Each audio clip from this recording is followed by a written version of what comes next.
Hey, welcome back to No Hype Beer Reviews. Unless it's your first time, then welcome. Please consider subscribing. If you do, hit that notification bell, get all the updates. Release every day's video. It's Saturday. On Saturdays, I do Cellar Saturday, where I drink something off of these shelves or someone else's. So this beer is courtesy of my friend Kevin. Thanks so much, Kevin. I really appreciate it. Him and his family popped down for a day when we were, or actually overnight, which was awesome, when we were on vacation, and we split a bottle from these guys, and then he left me this one. So, well, I say these guys, but this is actually a collab. So this is Barreled Souls and Horus, which you already saw in the title. Really excited for this. So it's actually from 2020. And July 2020, so it's a little over 2 years old at time of review.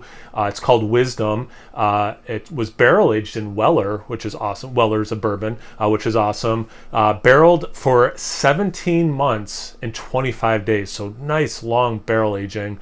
15.1% ABV, and it is described as an old ale. Let's see, brewed with barrel. That just says what I already said. Appropriate since we're at the beach, that it has a seagull on it, and it's just over a pint. So really appreciate the I'll call it a smaller format, but it's I guess it's not that small now that I think about it. It's just the design. That's still what was the ABV? 15.1. Yeah, so this will get me where I need to go, I'll put it that way. But yeah, super excited to have this. Every Barreled Soul I've had, it started rising, has been really good, and I haven't had a lot of their stuff, so really excited to try this. When we were together, we split a barley wine. It's one that has the bomb on it. Looks like the bomb from Mario. It was really good. He told me that a different vintage was like even better. All right, so. Yeah, now it's in the glass, everything seems fine, but it was starting to rise a little bit when I opened it. So far so good. I tell you what, for an old ale, this is a little darker than I was thinking. There is some brown in there, but once it's all in the glass, it's a little black. Well, you know, the more I'm looking at it, there's there's actually a lot of brown in here, but it's darker than I was thinking. Where it's like almost stouty looking. Not a lot of head at time of me talking about it, but it's like a light mocha. What is there? Some nice legs, lacing, 6 around, kind of. Not really. I heard me say that. It's like, no, the rest of it's going to go away. The more I'm looking at it, the more brown I'm noticing. But yeah, it is somewhere between dark brown and black. Anyway, let's get to the aroma. You smell every day of that barrel aging. Oh man. Deep caramel into dates, raisins, a little bit of chocolate. You kind of get like a raisinette thing. Butterscotch, toffee. I mean, it's got like all that, like, you know, the caramelized sugars, these sweet, creamy sugars. Some of those dried fruits. A little bit of vanilla, kind of like creme brulee, you know, again, like caramelized sugars. It's desserty, but there is something, maybe a little bit of the alcohol presence, but there is a little something cutting through. So it's not like too much of these dessert things. A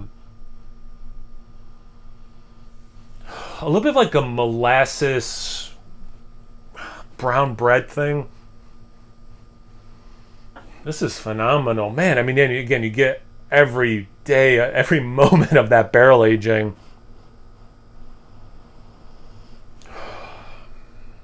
It's, yeah, a little bit of vanilla. The spirit itself, I don't get a lot of oak or anything, but like definitely the spirit part of the barrel. Man, I really like this aroma. Let's see about the taste. Cheers. Thanks again, Kevin.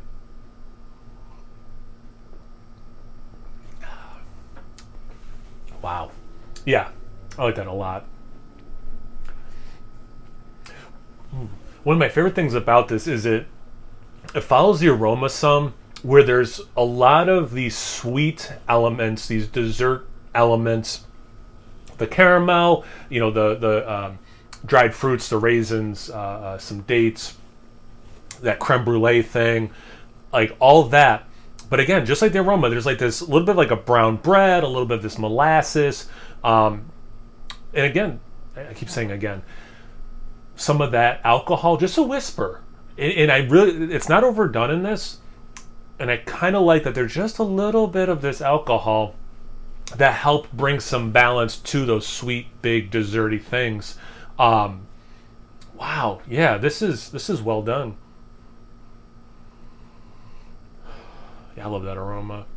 It doesn't smell like cinnamon or baking spices too much, but you could see how the flavors here and how it is desserty, those things would be really nice.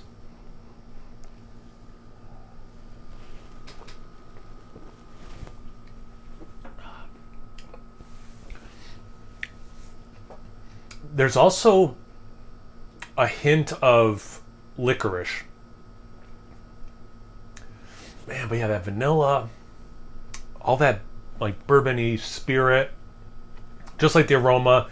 Not much oak specifically. It is really more this bourbon thing. Wow. Wow.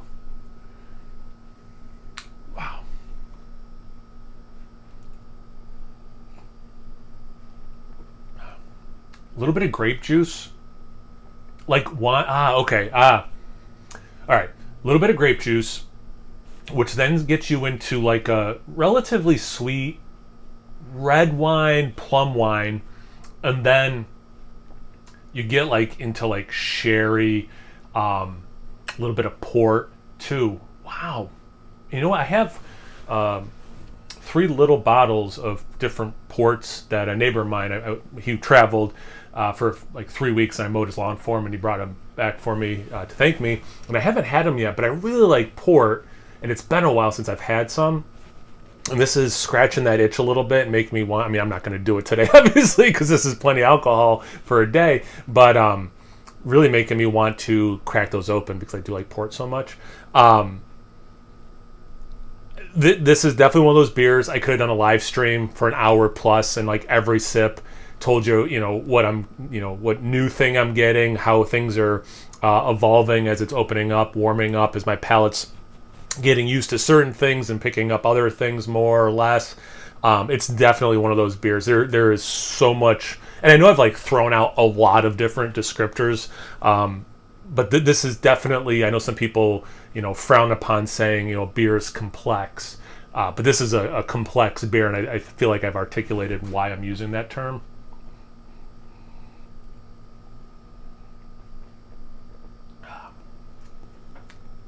Yeah, a little bit of like this vanilla confectionery sugar note.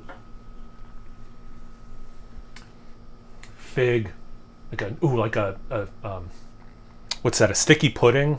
Is that what it is? Bread pudding. Wow. Well, you know what? It makes sense. Like I was saying about like how it doesn't have too much of like this cinnamon baking spice thing. It does. There are parts of this beer, a little chocolate too, parts of this beer where it kind of reminds me of like a cinnamon roll without the cinnamon, if that makes sense. But I guess it kind of makes sense with the bread pudding thing. I feel like I've been talking for a while, so it's probably a relatively long video at this point. But again, I could keep going. Yeah. So yeah, Kevin, man, seriously, thank you so much for sharing the bottle with me when we were together, and then letting me have this one to take home and enjoy. Really enjoying the barreled soul beers I've had, and whatever Horus brought to this, thank you to that also. So yeah, this is phenomenal. This is really phenomenal.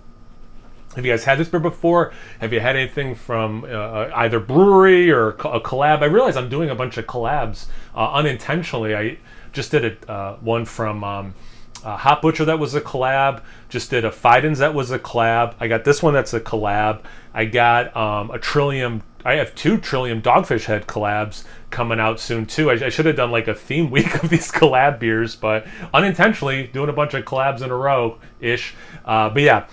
Fantastic, plug some of the other videos. Smart beer tubing. Have you guys had this? I think I already said that. Anything you want to talk about, comment section below. Let's get a conversation going. Thanks again, Kevin. Have you had this before? But how do I finish these? Please like, comment, subscribe, and most importantly, imbibe. Cheers, everyone.